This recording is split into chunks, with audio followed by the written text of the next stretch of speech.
Chemistry के आज के क्लास में हम लोग इंटर फाइनल ईयर क्लास 12 के नए चैप्टर की शुरुआत करेंगे। मतलब सरफेस केमिस्ट्री की आज हम लोग शुरुआत करेंगे, ठीक है। तो आपका इसके पहले के वीडियोस में सॉल्यूशन चैप्टर आपको कंप्लीट दे दिया जा चुका है। केमिकल काइनेटिक्स का चैप्टर कंप्लीट आपको दे दिया जा चुका है।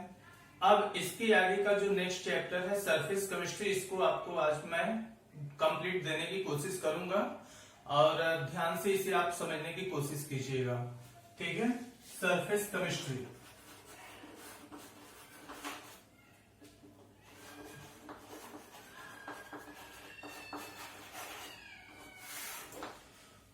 इस चैप्टर में कुल 3 पार्ट रखे गए हैं।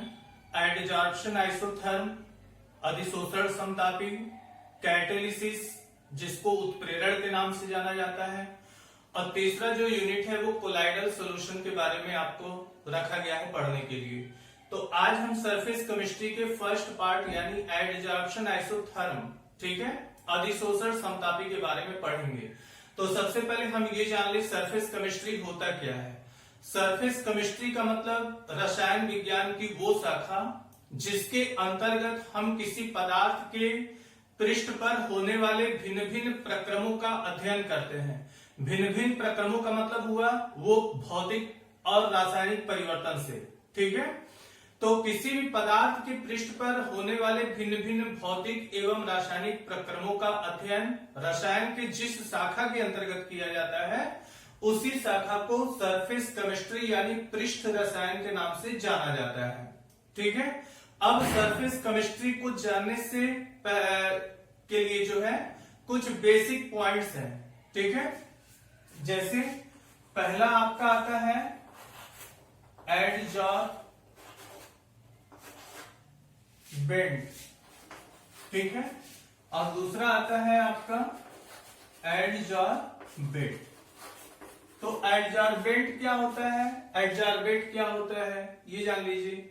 एडजॉर्बेंट का मतलब समझ लो कि ये जैसे ब्लैक बोर्ड है, ये आपका ग्रीन बोर्ड आप जो देख रहे हो, इस पे मैं चाक से लिख रहा हूं। मतलब ये चाक के जो पार्टिकल है वो इस बोर्ड के सरफेस से जाके जुड़ जा रहा है। तो ये जो बोर्ड हुआ ये क्या होगा आपका एडजॉर्बेंट हुआ। बात समझ में आया।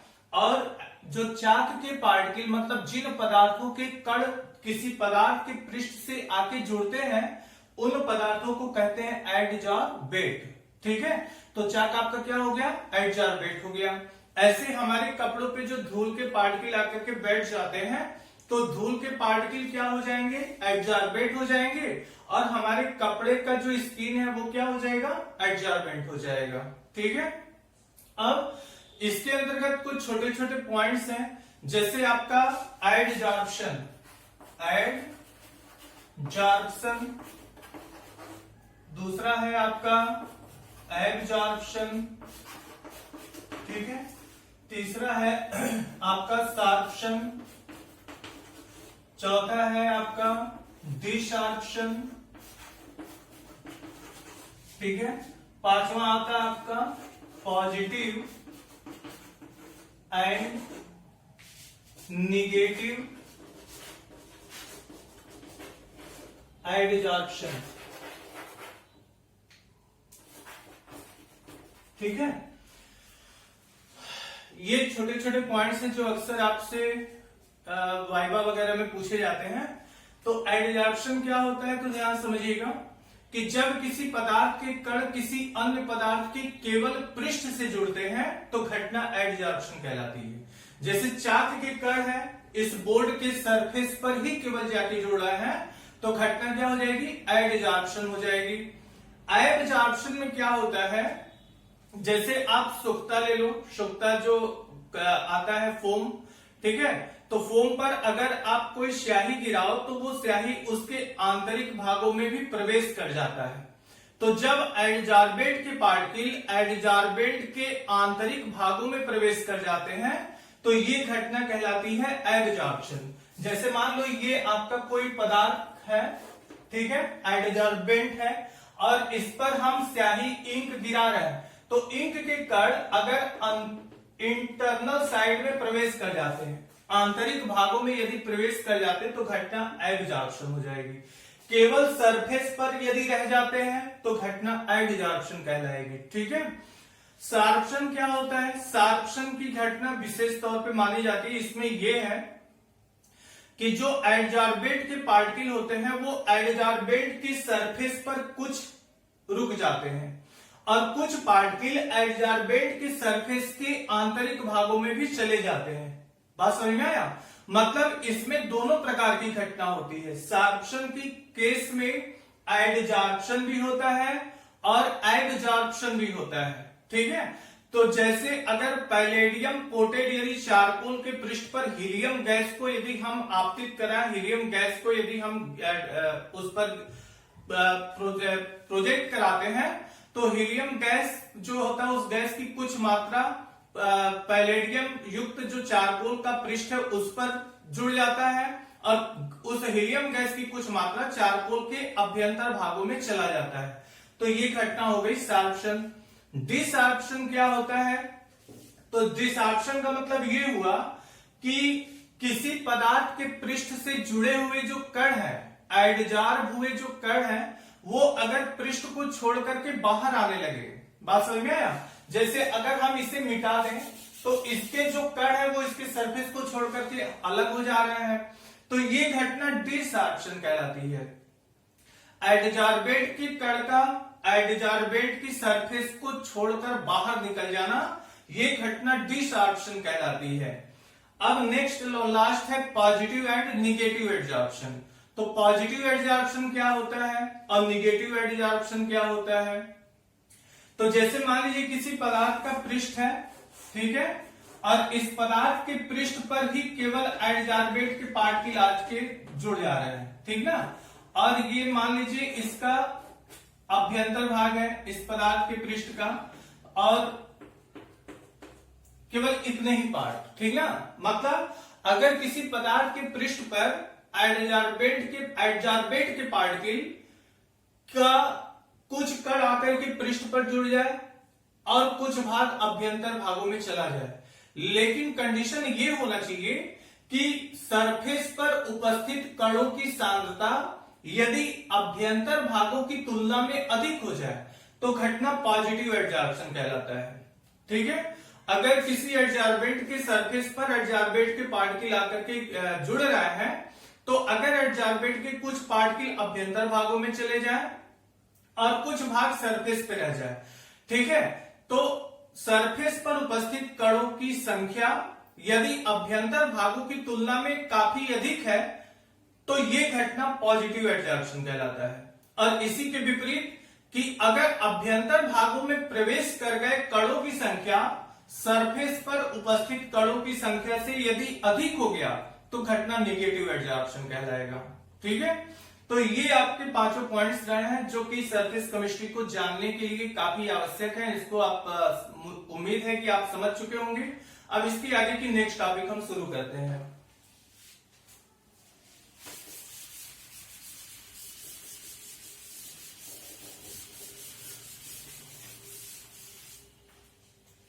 अब आता है टाइप्स ऑफ एडजॉर्प्शन।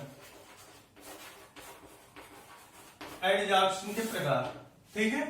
तो इसके दो प्रकार होते हैं। पहला होता है फिजिकल एडजॉर्प्शन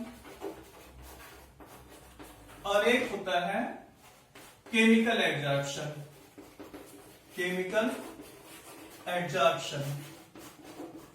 ठीक है। तो फिजिकल एडजॉर्प्शन क्या होता है? तो जब एडजॉर्बेट के पार्टिकल एडजॉर्बेट की सरफेस पर जोड़ते समय वांडर वाल्स फोर्स के अट्रैक्शन द्वारा अगर जोड़ते हैं, ठीक है, जब एडजॉर्बेट के पार्टिकल एडजॉर्बेंट के सरफेस से van der Waals force of attraction द्वारा यदि जुड़ते हैं तो ये घटना फिजिकल एडजॉर्प्शन कहलाती है। केमिकल एडजॉर्प्शन में क्या होता है कि जब एडजॉर्बेट के पार्टिकल एडजॉर्बेट के सरफेस से कोवैलेंट बॉन्ड बनाते हुए जुड़ते हैं, ठीक है, स्ट्रॉन्ग कोवैलेंट बॉन्ड बनाते हुए यदि जुड़ते हैं तो घटना केमिकल एडजॉर्प्शन की कहलाती है। एक खास बात यह है कि फिजिकल एडजॉर्प्शन हो या केमिकल एडजॉर्प्शन की कोई भी घटना हो वो नेचर में एक्सोथर्मिक होती है, ऊष्माक्षेपी होती है। ठीक है, और इसके अंतर्गत एक बात ये भी जान लीजिए कि एडजॉर्प्शन के केस में एडजॉर्बेट और एडजॉर्बेंट ये दोनों या तो सॉलिड स्टेट में हो सकते हैं, या एक सॉलिड और एक लिक्विड में हो सकता है, या दोनों के दोनों लिक्विड स्टेट में भी हो सकते हैं, मतलब अलग अलग अवस्थाओं में हो सकते हैं। तो अगर सॉलिड का सॉलिड पर अगर एडजॉर्प्शन होता है तो ये घटना मोनोलेयर्ड कहलाती है। मतलब मोनोलेयर्ड मतलब एकल परतीय घटना होती है। जब सॉलिड के पृष्ठ पर सॉलिड का एडजॉर्प्शन होता है तो केवल एक ही परत बन पाती है। बात समझ में आया? तो उसको मोनोलेयर्ड घटना कहते हैं, मोनोलेयर्ड इवेंट उसके नाम से उसको जाना जाता है। अगर सॉलिड के पृष्ठ पर गैस का अधिशोषण होता है, ठीक है, तो वो घटना मल्टीलेयर्ड होती है, मतलब बहुपरतीय, एक से अधिक परतों के बनने की संभावना हो जाती है जब गैस किसी सॉलिड के सरफेस पर आकर के जुड़ने लगता है। लेकिन अगर लिक्विड सॉलिड के सरफेस से जाके जुड़ने लगे तो मोनोलेयर्ड और मल्टीलेयर्ड दोनों घटनाएं हो सकती हैं, यानी कि मोनोलेयर की भी घटना हो सकती है, मल्टीलेयर्ड एडजॉर्प्शन की भी घटना हो सकती है। तो एडजॉर्प्शन की कोई भी घटना हो, जो भी घटनाएं हो, वो नेचर में एक्सोथर्मिक होती है, ऊष्माक्षेपी होती है। अब अंतर क्या होता है कि भौतिक अधिशोषण जो होता है, फिजिकल एडजॉर्प्शन, ये एक्सोथर्मिक घटना ये भी है और ये भी है। लेकिन फिजिकल एडजॉर्प्शन में उत्सर्जित होने वाली ऊष्मा जो होती है काफी कम होती है। केमिकल एडजॉर्प्शन की घटना जो होती है इसमें उत्सर्जित होने वाली जो ऊष्मा होती है वो काफी अधिक होती है। अगर हम ऊष्मा की बात करें तो इसमें 40 किलो जूल प्रति मोल एनर्जी बाहर निकलती है। ठीक है, और इसका अगर देखा जाए तो माइनस 400 किलो जूल प्रति मोल केमिकल एडजॉर्प्शन की घटना में। मतलब फिजिकल एडजॉर्प्शन की तुलना में 10 गुना अधिक ऊर्जा जो है केमिकल एडजॉर्प्शन की घटना में बाहर निकलती है। ठीक है, फिजिकल एडजॉर्प्शन ये घटना मल्टीलेयर्ड होती है। मल्टीलेयर्ड मतलब बहुपरतीय।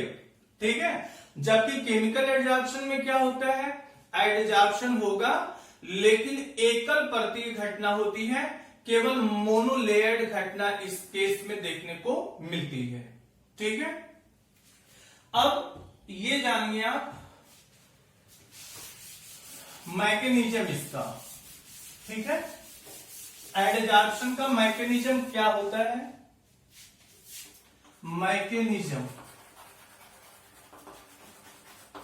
Mechanism of adsorption.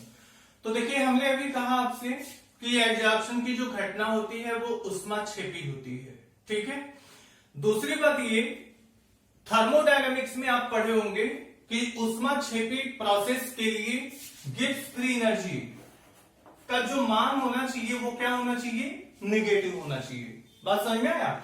मतलब अगर प्रोसेस ऊष्माक्षेपी है, एक्सोथर्मिक है, तो गिब्स फ्री एनर्जी की जो वैल्यू होगी वो क्या होगी, निगेटिव होगी। ठीक है, और इसके लिए थर्मोडायनामिक्स में फार्मूला जनरेट किया गया है, Gibbs free energy equal to delta H minus T delta S. Delta H क्या है, इंथैल्पी है, change in enthalpy. Delta S क्या है, एंट्रोपी में परिवर्तन है, टी टेम्परेचर है, और डेल्टा जी क्या है, ये गिब्स फ्री एनर्जी है। तो तीन केसेस बनते हैं। अगर डेल्टा जी का निगेटिव मान आता है तो प्रोसेस एक्सोथर्मिक। ठीक है, डेल्टा जी का अगर पॉजिटिव मान आता है तो प्रोसेस इंडोथर्मिक हो जाएगा, और डेल्टा जी का मान अगर 0 के बराबर हो गया तो घटना जो होगी वो इक्विलिब्रियम की अवस्था में आ जाती है, साम्य की अवस्था में आ जाती है वो घटना। तो यहां पे डेल्टा जी बराबर delta H minus T delta S से आप समझ सकते हो। समझिएगा ध्यान से, जैसे ये कोई पृष्ठ है, एडजॉर्बेंट का ये सरफेस है, और इसका प्रारंभ में संपूर्ण पृष्ठ खाली पड़ा हुआ है, रिक्त है, अभी अधिशोषण की घटना नहीं हुई है। लेकिन जब अधिशोषण प्रारंभ होगा, गैस के पार्टिकल इनके सरफेस पर आके जब जुड़ने लगेंगे तो प्रारंभ में क्या होगा, बहुत तेजी से पार्टिकल आकर के जुड़ेंगे। क्यों? क्योंकि पूरा सरफेस इसका रिक्त पड़ा हुआ है, वैकेंट है, खाली पड़ा हुआ है। तो एडजॉर्प्शन की घटना प्रारंभ में बहुत तेजी से होगी। तो तेजी से जब होगी तो इंथैल्पी में जो परिवर्तन है, मतलब निकलने वाली ऊष्मा पूरे प्रक्रम के दौरान ये काफी अधिक मात्रा में निकलेगी। तो डेल्टा एच का मान जो होगा वो काफी निगेटिव आएगा। बात समझ में आया? एक्सोथर्मिक प्रोसेस के लिए डेल्टा एच का मान क्या हो जाएगा? निगेटिव आ जाएगा। दूसरी बात ये है कि जब गैस के पार्टिकल इसके सरफेस पर आकर के जुड़ेंगे तो व्यवस्थित होना शुरू हो जाते हैं। ठीक है, उनका जो अनियमित गति है वो पूरी तरह रुक जाती है। पृष्ठ से जुड़ने के बाद वो पूरी तरह से एक फिक्स अवस्था में आ जाते हैं, अस्थायी रूप में आ जाते हैं। तो जब कोई सिस्टम डिस ऑर्डर से जब रेगुलर ऑर्डर में आता है, इरेगुलर ऑर्डर से या डिसऑर्डर से जब रेगुलर पैटर्न में व्यवस्थित होने लगता है, अव्यवस्था से जब व्यवस्था की तरफ जाने लगता है, तो एंट्रोपी जो होती है ना वो घटनी शुरू हो जाती है। बात समझ में आया? एंट्रोपी क्या है? एंट्रोपी का मतलब किसी भी सिस्टम के अव्यवस्था की एक माप होती है जिसे हम एंट्रोपी कहते हैं। तो चूंकि गैस के पार्टिकल आकर के सरफेस से जुड़ते जा रहे हैं तो एंट्रोपी क्या होती जाएगी? घटती जाएगी। क्यों? क्योंकि व्यवस्था उसकी अस्थायी होती जाएगी। तो जब घटने लगेगी, घटने का मतलब निगेटिव वैल्यू की तरफ आना। ठीक है, तो डेल्टा एस का जो मान है ये भी क्या हो जाएगा? निगेटिव हो जाएगा। तो इसका निगेटिव मान इसके निगेटिव मान को क्या बना देगा? पॉजिटिव। ठीक है, तो डेल्टा जी का मान समझिएगा ध्यान से, निगेटिव तब आएगा जब डेल्टा एच का निगेटिव मान डेल्टा एस के मान से ज्यादा होगा। प्रारंभ में यही स्थिति बनती है। अधिशोषण की घटना काफी तेजी से होने के कारण ऊष्मा तेजी से ऊर्जा बाहर निकलती है, जिसके कारण डेल्टा एच का निगेटिव मान काफी अधिक होता है। मतलब प्रारंभ में डेल्टा एच का जो निगेटिव वैल्यू है ये अधिक होता है डेल्टा एस के निगेटिव वैल्यू से। तो ये मान जब अधिक होगा, ये मान कम होगा, तो मतलब टोटल की वैल्यू क्या आ जाएगी? निगेटिव, माइनस में आएगा। डेल्टा जी का माइनस में आना मतलब बताएगा कि अधिशोषण हो रहा है। ठीक है, लेकिन जैसे जैसे समय बीतता जाएगा ये पृष्ठ एडजॉर्ब होता चला जाएगा, पूरी तरह से एडजॉर्बेट के पार्टिकल द्वारा ये कवर होता चला जाएगा। तो समय बीतने के साथ साथ इसका जो रिक्त स्थान है वो कम होता चला जाएगा और कम होने के कारण अधिशोषण की जो घटना है वो भी कम होनी शुरू हो जाएगी। और जब अधिशोषण की दर घटने लगेगी तो डेल्टा एच का निगेटिव मान भी कम होने लगेगा, डेल्टा एस का निगेटिव मान बढ़ने लगेगा और एक ऐसी अवस्था आएगी जब ये दोनों मान आपस में क्या हो जाएंगे? बराबर हो जाएंगे। तो निगेटिव मान इसके निगेटिव मान के बराबर होगा तो ये माइनस माइनस क्या हो जाएगा? प्लस हो जाएगा। फिर ठीक, और ये टोटल वैल्यू क्या हो जाएगी? जीरो के बराबर आ जाएगी और तब ये घटना साम्य की अवस्था में हो जाएगी, इक्विलिब्रियम की अवस्था में। बात समझ में आया? मतलब उस कंडीशन में साम्य की अवस्था को प्राप्त कर लेगा, अधिशोषण की घटना अपने साम्य की अवस्था में आ जाएगी। तो ये था मैकेनिज्म ऑफ एडजॉर्प्शन। ठीक है, इसके आगे का नेक्स्ट टॉपिक है आपका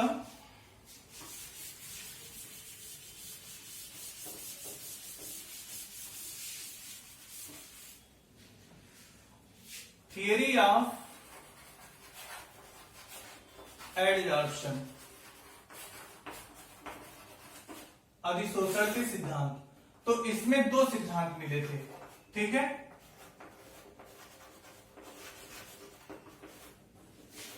फ्रेंडलिक एडजॉर्प्शन आइसोथर्म और दूसरा मिला था लैंगम्यूर एडजॉर्प्शन आइसोथर्म। दो सिद्धांत इसमें आपको पढ़ने हैं, फ्रेंडलिक एडजॉर्प्शन आइसोथर्म और दूसरा पढ़ना है आपको लैंगम्यूर एडजॉर्प्शन आइसोथर्म। तो फ्रेंडलिक एडजॉर्प्शन आइसोथर्म क्या होता है? ध्यान से समझिएगा, पहले एक क्रम से इसको हम लोग पढ़ लें। फ्रेंडलिक एडजॉर्प्शन आइसोथर्म में ये है,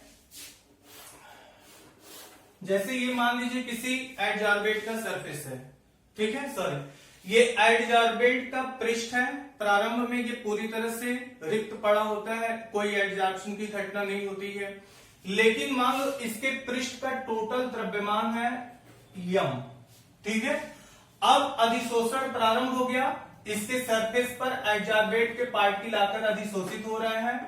ठीक है, अधिशोषित हुए कणों का टोटल द्रव्यमान अगर यक्स हो जाए, ठीक है, एडजॉर्बेंट की सरफेस का टोटल द्रव्यमान स्मॉल एम है, इस पर आकर जब कण पार्टिकल आकर एडजॉर्ब हो जा रहे हैं तो एडजॉर्ब हुए कणों का टोटल द्रव्यमान स्मॉल एक्स मान लीजिए।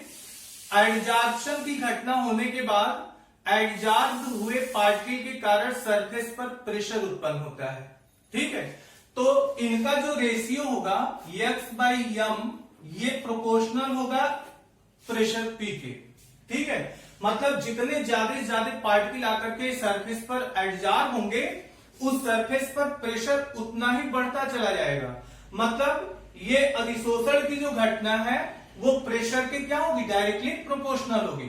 तो इसको फ्रेंडली एडजॉर्प्शन के अनुसार इसको किस तरीके से हम कह सकते हैं कि अगर टेम्परेचर को कांस्टेंट कर दिया जाए तो किसी स्थिर ताप पर किसी एडजॉर्बेंट के निश्चित द्रव्यमान यम पर अधिशोषित होने वाले एडजॉर्बेंट की मात्रा का जो अनुपात होता है, मतलब x/m का जो रेशियो होता है एडजॉर्बेंट की सरफेस पर पड़ने वाले प्रेशर P के डायरेक्टली प्रोपोर्शनल होता है, ठीक है। अब यहां पे इस पर एक पावर 1/n लगाया जाएगा, ठीक है। अब n क्या है, एक कांस्टेंट टर्म है, ठीक ना। अब यहां से x/m बराबर इस प्रोपोर्शनल वाले चिन्ह को हटाएंगे, कांस्टेंट k लगाएंगे, k इंटू पी की पावर 1/n। अब k और n दोनों कांस्टेंट माने जाते हैं और यही जो इक्वेशन प्राप्त हुआ x/m equal to k into P की पावर 1/n, इसी को कहते हैं फ्रेंडली एडजॉर्प्शन आइसोथर्म, ठीक है। अब इस समीकरण के दोनों पक्षों का अगर हम लॉग ले लें तो हो जाएगा log x/m is equal to log k plus, अब इसका लॉग लेंगे तो पावर जो होता है log के आगे आ जाएगा 1/n log p, ये इक्वेशन बनेगा। या फिर हम इसको लिख सकते हैं log x/m is equal to 1/n log p plus log k। अब ये जो समीकरण है ये y बराबर mx प्लस c का एक रूप है, ठीक है। और ये समीकरण आप पहचान भी रहे होंगे, ये एक सरल रेखा का समीकरण प्रदर्शित करता है y बराबर mx प्लस c। अब इस इक्वेशन की मदद से अगर हम ग्राफ प्लॉट करें, ऐसे ग्राफ, ठीक है, देखो ये y एक्सिस को प्रदर्शित करता है, तो ये आपका y एक्सिस होता है, ये आपका log x/m हो जाएगा, ठीक है। और ये x log p हो जाएगा, log p। अब इस पर अगर ग्राफ खींचा जाए तो ऐसे सीधी रेखा आपको प्राप्त होगी, ठीक है। इस सीधी रेखा के द्वारा y अक्ष पर काटे गए अंतःखंड की ये जो लंबाई होगी, ये अंतःखंड की लंबाई तुलना कर लीजिए, c अंतःखंड की लंबाई होती है, ये log k के बराबर होगी। किसके बराबर होगी, log k। और इस रेखा का जो स्लोप होगा, ठीक है, इसको थीटा आप मान लीजिए, तो m is equal to tan theta और ये बराबर हो जाएगा किसके, 1/n के, ठीक है। तो ये है आपका friendly adsorption isotherm. Friendly adsorption isotherm की विशेषता ये है, अगर इस समीकरण के द्वारा भी अगर आप ग्राफ खींचो तो ऐसे मिलेगा आपको ग्राफ x/m और ये प्रेशर P, ठीक है। तो ऐसे ग्राफ मिलता है।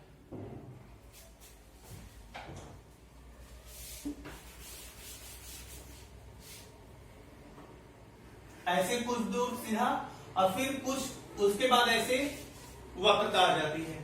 ये क्या बता रहा है कि जब हम x/m और p के मध्य ग्राफ खींचते हैं तो प्रेशर के एक निश्चित मान तक तो एक सीधी रेखा प्राप्त होगी आपको, लेकिन कुछ समय के बाद प्रेशर के एक निश्चित सीमा से अधिक प्रेशर जब अप्लाई होता है तो यहाँ पे इसमें कर्वेचर आ जाता है, वक्रता आनी शुरू हो जाती है। इस सीधी रेखा में वक्रता का आना फ्रेंडली एडजॉर्प्शन आइसोथर्म के समीकरण से डेविएशन प्रदर्शित करता है, विचलन को प्रदर्शित करता है। मतलब हम कह सकते हैं उच्च दाब पर अधिशोषण की घटना फ्रेंडली एडजॉर्प्शन आइसोथर्म के समीकरण का पालन नहीं करती है। प्रेशर की निम्न सीमा तक ही Freundlich adsorption isotherm equation follow हो पाता है, उच्च दाब पर इस नियम की को ये फॉलो नहीं कर पाता है। अब फ्रेंडली एडजॉर्प्शन आइसोथर्म में वो क्या क्या डिमेरिट्स रहा है जिसके कारण लैंगम्यूर एडजॉर्प्शन आइसोथर्म को लाना पड़ा। तो इसका डिमेरिट ये है कि इस इक्वेशन में के और एन को कांस्टेंट माना गया है, ठीक है, बट टेम्परेचर को स्थिर रखते हुए। तो जब टेम्परेचर को बदला जाएगा तो के और एन दोनों के मान परिवर्तित होने लगेंगे। तो के और एन जिनको कांस्टेंट माना गया था वो कांस्टेंट के रूप में नजर नहीं आ रहा है। दूसरी बात ये है डिमेरिट इसका कि यह एक प्रेशर के निम्न मान तक ही ये समीकरण फॉलो होता है। प्रेशर के उच्च मान पर, प्रेशर के हाई वैल्यू पर ये समीकरण से विचलन प्रदर्शित करना शुरू कर देता है।